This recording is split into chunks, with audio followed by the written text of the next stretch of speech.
looks pretty simple. We just add a carbon between the benzene and the carboxylic acid, one carbon extension. But when you want to make it, it is not as simple as this. So you got to do it step by step. Well, first of all, this carbon of the carboxylic acid, it becomes a reduce. So we got to reduce that. And then we have to add a carboxylic acid. So by now, I'm pretty sure that you know what we're going to need it to make it happen.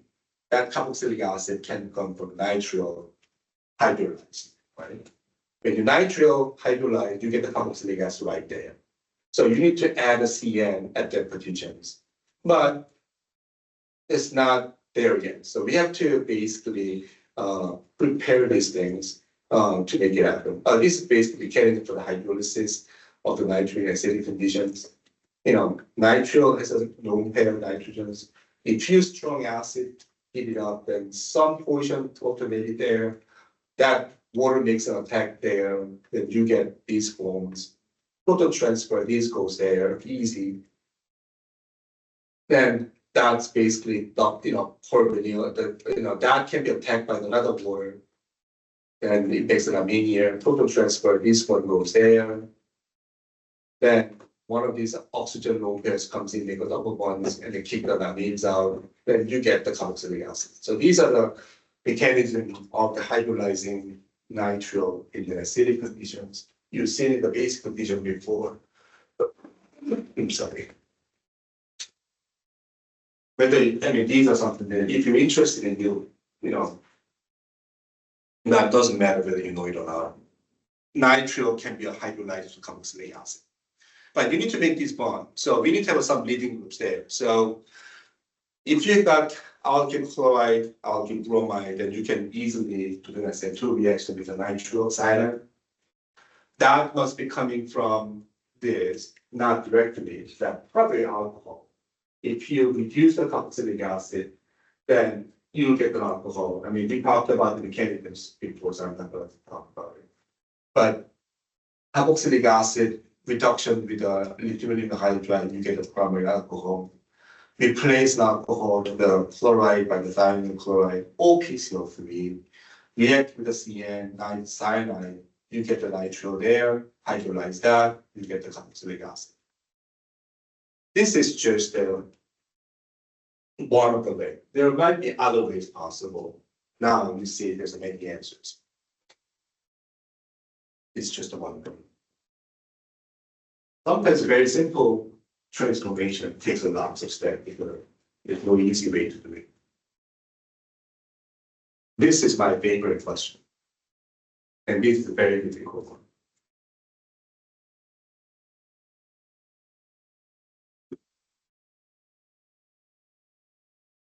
How would you make this from that?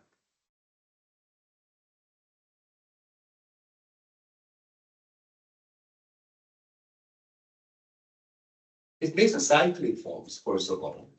So one may think about this way. Maybe I'll reduce this carbonyl of the ketones with a sodium borohydride. This one reduce that because that's acid. This is a ketone. So you get this alcohol here. Carboxylic acid and alcohol, you can make an ester, right? So by heating it up with the sulfuric acid, we can imagine that they can make a cyclic forms. But if you do that, it's going to be 1, 2, 3, 4, 5 membrane like this. Not same, right? Not same.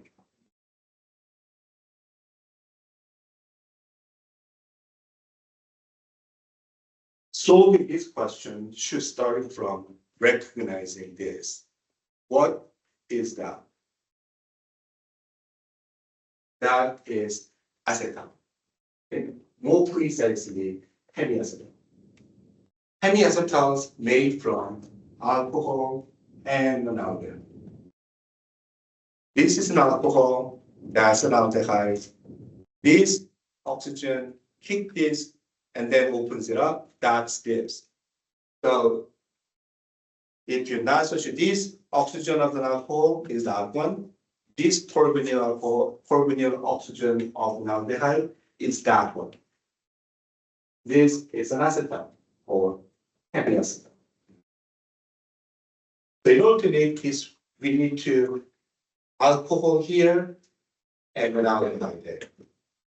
This has to be alcohol, that has to be aldehyde. That's what we need. It's pretty simple, right? We just have to reduce that. So let's try several different ways.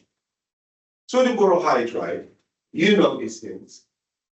Reducing this ketone to the secondary alcohol like this, but the carboxylic acid won't do anything. So we're not getting that with the sodium borohydride. No way. So then maybe you're thinking about how about lithium aluminum hydride? For lithium aluminum hydride, reduce the secondary alcohol to the ketone to the alcohol, but also the carboxylic acid to the alcohol. So we're not there yet either. Or if you're wondering, we can always oxidize this alcohol into an aldehyde by adding PCC. Well, but then this will be also oxidized too. So that's a problem.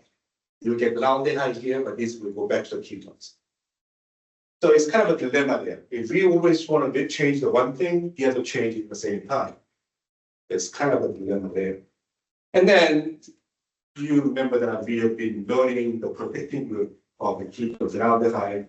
So let's say ketone can be protected with acetal.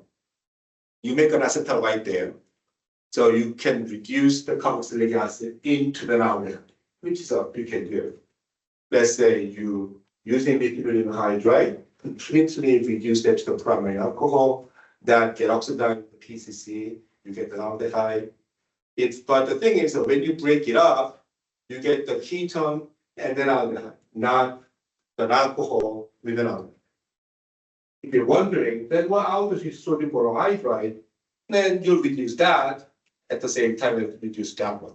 So it's basically the problems are circling around. You're never getting anywhere. So how would you do it? That's the question. Or is this an impossible task that nobody can do it? I mean, sometimes there's, some molecules you never get to make it. But I don't think this is the one. This is one that you can do it. But you can see the problem here. These two problems are kind of comes together. You want to do something here, that happens. You want to do something there, this happens. Even though you protect that one, go for the reaction, still you have to solve the problems again. So this needs some kind of strategies. That's why I like this question. I know the difficulty level of this question, I said probably 5 out of 5. Maybe too difficult for the test, but at least it makes you think. Anyway, so if you don't want to hear the answer to a couple of years, I'm going to talk about other steps. So anyway, these are problems we have been talking about. So I will do this way.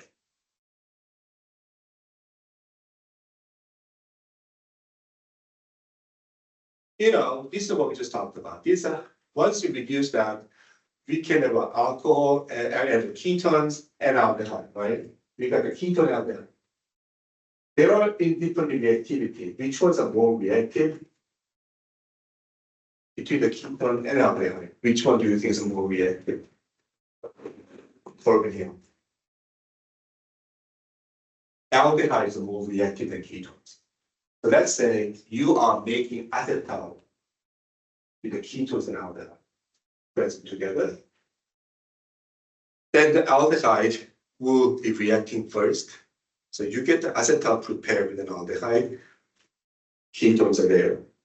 Then we can reduce the ketone with the sodium borohydride. Then you get the alcohol there, right? Only thing that we need, just open up the acetal. Then you get this.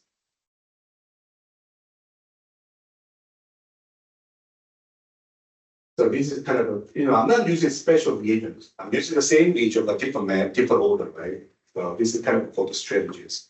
You need to figure out what you need to make it happen without a problems. And then once you have that, just a little bit of acid, then you protonate that makes an attack, you get made that made.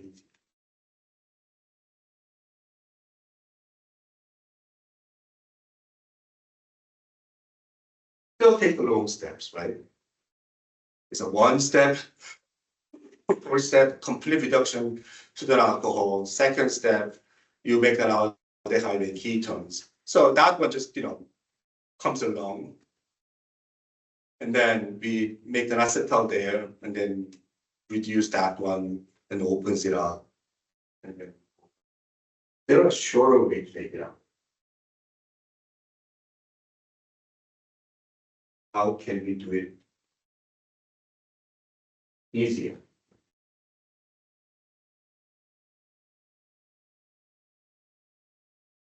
Well, this is kind of another way. You are converting carboxylic acid into the ester by carrying out the Fischer acidification. This is Fischer acidification. You got the ester here, you got the ketone there. Then what we are going to use, we're going to use diol. Remember the diols working aluminum hydride. If you're doing the low temperatures, that's the key. Low temperature diol, then the aldehyde, ester can be used to make an aldehyde. But the ketone will also reduce because diol is also reductive too. So that reduced to the alcohol, this one is reduced to an aldehyde. Then we can basically make it happen. It's a lot shorter way this way, but you have to remember diol converts ester to the aldehyde.